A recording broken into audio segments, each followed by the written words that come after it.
ये जो समय होता है गुप्त नवरात्रि का, इसके अंदर इन शक्तियों को जागृत किया जाता है माँ काली की साधना करके। और इन शक्तियों से मनुष्य बहुत कुछ कर लेता है। जय माँ। देश और विदेश से अनेक भक्तों के संदेश मेरे पास आए। वे जानना चाह रहे हैं कि ये गुप्त नवरात्रे है क्या।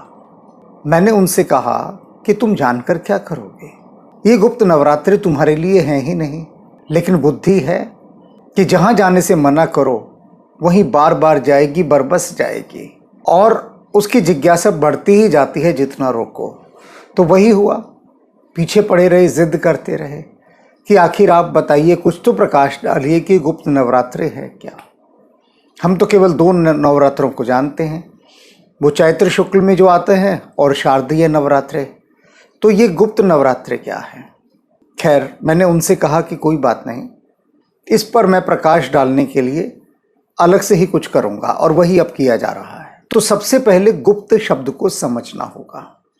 ये जो कहा गया गुप्त नवरात्रे, चैत्र शुक्ल में आने वाले नवरात्रे और शारदीय नवरात्र, इनको तो गुप्त नहीं कहा गया। तो गुप्त किसे कहा गया। आषाढ़ और माघ में जो नवरात्र आते हैं उनको गुप्त कहा गया। आषाढ़ वाले जून और जुलाई में होते हैं और जो माघ वाले हैं वो जनवरी और फरवरी में होते हैं। अब बात आ रही है इनके गुप्त होने की, गुप्त क्यों है। तो मैंने जैसा कि कहा था कि पहले गुप्त शब्द पर बात करते हैं। गुप्त माने जो चीज़ छुपी हुई होती है। कुछ शब्दों के माध्यम से समझिए, जैसे गुप्तचर। अब गुप्तचर क्या है, जो गुप्त होकर विचरता है, घूमता है। ऐसे घूमता है कि किसी को पता ही नहीं लगता कि ये टोह लेने आया है, तो उसे गुप्तचर कहते हैं। ऐसे ही गुप्तदान, कोई व्यक्ति दान करता है तो वह चाहता है कि उसका नाम सब जगह हो। तो अगर उसने पंखा भी दान दिया है तो हर पंखे की पंखुड़ी पर लिखवाएगा, सीढ़ियों पर लिखवाएगा, फर्श पर लिखवाएगा, और जो एक सूची बनी होती है पत्थर की उस पर भी अपना नाम खुदवाएगा। एक भक्त ऐसा आता है जो कहता है कि मुझे कहीं नाम नहीं चाहिए और किसी को ये भी ना पता लगे कि मैंने दान दिया। और वो इस विधि से दान करके जाता है कि लोग खोजते रहते हैं कि भैया ये दान करके कौन चला गया, तो उसे गुप्त दान कहते हैं। अब ऐसे ही गुप्त ज्ञान होता है, छिपा हुआ ज्ञान। गुप्त रोग होते हैं, यानी जिसका जिक्र कहीं किया नहीं जाता, उसे गुप्त कहते हैं। और जिक्र यदि होता भी है तो गोपनीय स्थिति में होता है। तो अब ये जो गुप्त नवरात्रे हैं ये क्या है।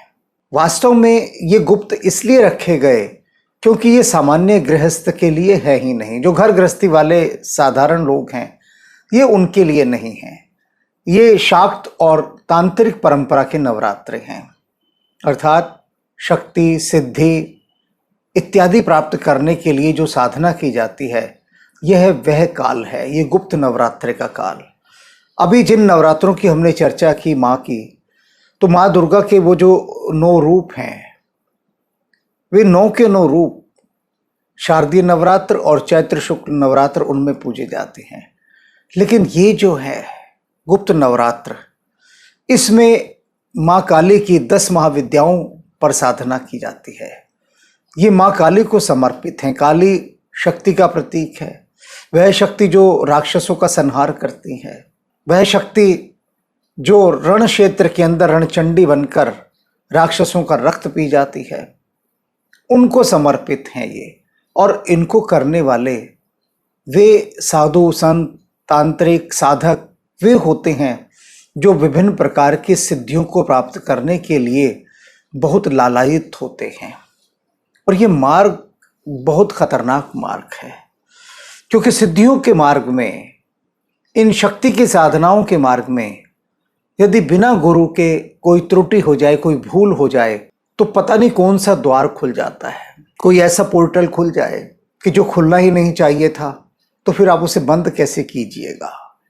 तो शक्ति की इस साधना में, माँ काली की इस साधना में बिल्कुल भी भूल कर सामान्य गृहस्थ को नहीं जाना चाहिए, क्योंकि रास्ता बहुत खतरनाक है, बेहद खतरनाक। और इसीलिए इसको गुप्त रखा गया। आप देखिए, जितने भी बहुत बड़े बड़े हथियार हैं, वेपन्स हैं, उनको गोपनीय रखा जाता है ना, सार्वजनिक तो नहीं किया जाता। क्यों गोपनीय रखा जाता है? क्योंकि वो सबके लिए होते ही नहीं। यदि शक्ति किसी गलत हाथ में पड़ जाए या शक्ति को प्राप्त करने का मार्ग यदि सभी के लिए सुलभ करा दिया जाए तो सोचिए कितना बुरा हाल होगा। सभी के हाथों में यदि शक्ति हो तो ऐसे अनेक देश हैं जहां पर कि आप हथियार कहीं पर भी जाकर खरीद सकते हैं। जैसे हम सब्जी भाजी खरीदने बाजार जाते हैं, ऐसे वहां जाइए, आप किसी भी दुकान से बंदूक इत्यादि जो खरीदना है हथियार वो खरीद लीजिए। तो वहां देखिए इतनी भयंकर हिंसा होती है, क्योंकि हथियार सर्वसाधारण के लिए उपलब्ध हैं, जबकि भारत देश में ऐसा नहीं है। यहाँ पर आपको विधिवत उसके लिए तपस्या करनी पड़ेगी, यानी लाइसेंस लेना पड़ेगा, बताना पड़ेगा क्यों आपको चाहिए, किस लिए चाहिए, क्या करेंगे, और उसका उपयोग करना केवल आपात स्थिति में होता है। तो बिल्कुल ये जो गुप्त नवरात्रे हैं इसी तरह से हैं कि इनमें जो शक्तियां प्राप्त की जाती हैं, सिद्धियां प्राप्त की जाती हैं, उनका इस्तेमाल अक्सर लोग गलत चीज़ों में करते हैं। और ये जो माँ काली हैं, शक्ति रूपा माँ काली, ये इन गुप्त नवरात्रों में साधकों द्वारा जब साधना की जाती है तो किसी किसी पर प्रसन्न भी हो जाती हैं, लेकिन उस प्रसन्नता का लाभ अधिक नहीं मिलता, किसी को हानि ही होती है। लाभ क्यों नहीं मिलता? क्योंकि अधिकांश जो भी साधना कर रहे होते हैं वो बाद में उसका कोई व्यावसायिक उपयोग करने के लिए साधना करते हैं, अर्थात कोई सिद्धि प्राप्त कर ली तो उस सिद्धि को फिर वो पैसा कमाने का जरिया बनाते हैं, और यही बात गलत हो जाती है। यही बात, क्योंकि सिद्धियां शक्तियां यदि लोक कल्याण के लिए हों, परोपकार के लिए हों तो अलग बात है, लेकिन दूसरे को हानि पहुंचाने के लिए हों तो वे बड़ी घातक है, तो वे प्रतिशोध भी लेती हैं। अब हम बात करते हैं कि जो गुप्त नवरात्रे हैं इनमें वो जो 10 महाविद्याओं की बात की गई वे कौन सी हैं, तो उनको आप जान लीजिए। सबसे पहले ये जो 10 महाविद्याएं हैं ना, इनमें जो सबसे पहले है सर्वप्रथम वो तो माँ काली है। माँ काली ही उन विद्याओं की शिरोमणि है, उन सभी विद्याओं की। तो सर्वप्रथम स्थान पर माँ काली को रखा गया है। भगवान शिव माँ काली के आगे लेट गए थे उनका क्रोध शांत करने के लिए। क्रोध ही शांत नहीं हो रहा था, ऐसा भयंकर क्रोध। तो जब भगवान शिव उनके रास्ते में लेट गए और माँ काली का श्री चरण उनके हृदय पर पड़ा तो उनकी जीभ बाहर निकली कि अरे ये मुझसे क्या हो गया, और तब वे शांत हुई। तो महाकाली इन 10 महाविद्याओं में से एक हैं। अब आगे की महाविद्याओं को जानिए।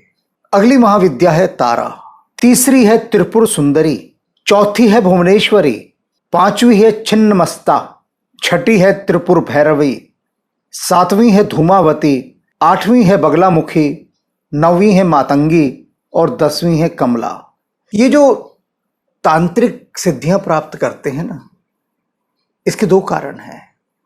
एक तो होती है इच्छा पूर्ति, अनेक कामनाएं होती हैं, उनकी पूर्ति के लिए वो तंत्र का मार्ग अपनाते हैं, सिद्धि का मार्ग। क्योंकि यदि वे कोई भी सिद्धि प्राप्त कर लेते हैं तो उन सिद्धियों के माध्यम से वे शत्रुओं पर विजय प्राप्त कर सकते हैं, अपनी मनोकामनाओं को पूरा कर सकते हैं, और यदि कोई दूसरा उनसे कोई अनुष्ठान करवाना चाहे अनिष्ट का तो उसे कर सकते हैं। तो सामान्यतः ये जो समय होता है गुप्त नवरात्रे का, इसके अंदर इन शक्तियों को जागृत किया जाता है माँ काली की साधना करके, और इन शक्तियों से मनुष्य बहुत कुछ कर लेता है। आप ये मत समझिएगा कि ये बहुत साधारण शक्तियां हैं, ये बहुत ही भयानक और खतरनाक शक्तियां हैं। इसीलिए इन नवरात्रों को गुप्त रखा गया, प्रकट ही नहीं किया गया। वे नवरात्रे जो भक्तों के लिए हैं वे तो चैत्र शुक्ल और शारदीय नवरात्रों में जिनकी वे माँ के 9 रूपों की पूजा करते हैं, तो ये सभी के लिए उपलब्ध हैं और परम सात्विक, शांत भाव वाले, भक्ति भाव वाले। तो वो जो नवरात्रे प्रकट नवरात्रे हैं वो भक्तों के लिए हैं, जो भक्त आनंद में होकर माँ का गायन करते हैं, माँ की भक्ति में। उन्हें कुछ नहीं चाहिए माँ से, कोई अपेक्षा नहीं, कोई उम्मीद नहीं, कोई डिजायर नहीं, कुछ नहीं, वो सिर्फ माँ के पूजन में ही प्रसन्न रहते हैं। तो वे नवरात्रे प्रकट नवरात्रे हैं। अब ये जो गुप्त नवरात्रे हैं इनको अलग रखा गया, इसीलिए संसार में बहुत कम लोग इन गुप्त नवरात्रों को जानते हैं। लेकिन बुद्धि की खुजलाहट कहती है कि नहीं, हमें इनके बारे में जानना है। अब ये जो साधक जिनके निरंतर मेरे पास संदेश आ रहे थे, तो उन्होंने पूछा कि क्या हम गुप्त नवरात्रों में साधना नहीं कर सकते। मैंने कहा हाँ कर सकते हैं, सामान्य गृहस्थ भी कर सकता है, लेकिन प्रश्न है कि उसको करने की आवश्यकता क्या है। वह अपनी नियमित भक्ति कर तो रहा है, तो फिर ये गुप्त नवरात्रों में साधना करने की क्या आवश्यकता है। लेकिन वो चाहता है कुछ न कुछ शक्तियां प्राप्त हो जाएं। तो यदि कोई सामान्य गृहस्थ इन गुप्त नवरात्रों में भी साधना करना चाहता है, तो उसके लिए क्या है कि वो माँ के शांत रूपों की साधना करे, ध्यान धरे, स्तोत्रों का गायन करे। शक्तियां प्राप्त करने के लिए वह बिल्कुल भी साधना ना करे, क्योंकि माँ की भक्ति से बड़ी शक्ति और कुछ नहीं है। कहते हैं ना कि भक्ति में शक्ति, तो भक्ति के माध्यम से प्राप्त हुई जो शक्ति है वह परम सात्विक शक्ति होती है। वो सहज पके सो मीठा होए वाली शक्ति होती है। ये जो सिद्धियों वाली शक्ति ये गृहस्थ के लिए नहीं है। तो अब इन गुप्त नवरात्रों पर आपको जो सामान्य गृहस्थ हैं सिर्फ माँ का जाप करना है, माँ का सुमिरन करना है, माँ का ध्यान धरना है।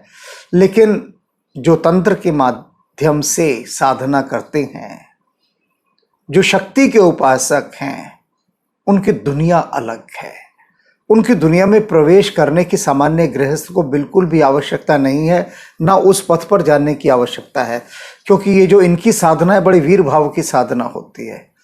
ये स्वयं बहुत निडर, वीर और साहसी होते हैं, दुस्साहसी होते हैं, बल्कि किसी प्रकार से भयभीत नहीं होते। जैसे होते हैं ना कि कोई हिमालय की सीधी चढ़ाई चढ़े। अब हिमालय पर, एवरेस्ट पर सभी तो नहीं चढ़ते ना, कुछ ही लोग चढ़ते हैं सीधी चढ़ाई पर। तो ये जो गुप्त नवरात्रे हैं, ये साधना की समझ लीजिए खड़ी चढ़ाई है, सीधी चढ़ाई सबके बस की नहीं है। केवल उन्हीं के बस की है जो इस जीवट के लोग हैं, जिनके अंदर ये जज्बा है करने का, और वे तंत्र के मार्ग की ओर जाते हैं। तो उनका मार्ग अलग है, उनकी वेवलेंथ अलग है, उनकी तरंगे अलग हैं, और भक्त और साधारण गृहस्थ की अलग हैं। तो इसीलिए इनको गुप्त रखा गया, सार्वजनिक नहीं किया गया, क्योंकि इन शक्तियों से खेलना सबके बस की बात नहीं है। आपको चाहिए कि आपका जो भक्ति मार्ग है उसी मार्ग पर चले, और जिनको रखा ही गुप्त गया है तो उनके बारे में जानने की आवश्यकता क्यों है। कह दिया ना गुप्त नवरात्रि, तो बस ये मान लिया जाए कि ठीक है ये हमारे लिए नहीं है, तभी इनको गुप्त रखा गया। ये बात माँ काली ही जानती हैं कि उनकी साधना करना कितना कठिन है, या वे भक्त, वे साधक जानते हैं जो तंत्र के मार्ग पर हैं, शक्ति के मार्ग पर हैं, कि ये बड़ी विकट साधना है, बड़ी जटिल और बड़ी भयंकर साधना है। तो इस ओर जाने का जन सामान्य बिल्कुल भी प्रयास ना करे, और सम्मान करे इन गुप्त नवरात्रों का। इनको गुप्त ही रहने दे, इन शक्तियों को जगाने की उसे कोई आवश्यकता नहीं है। जय मां।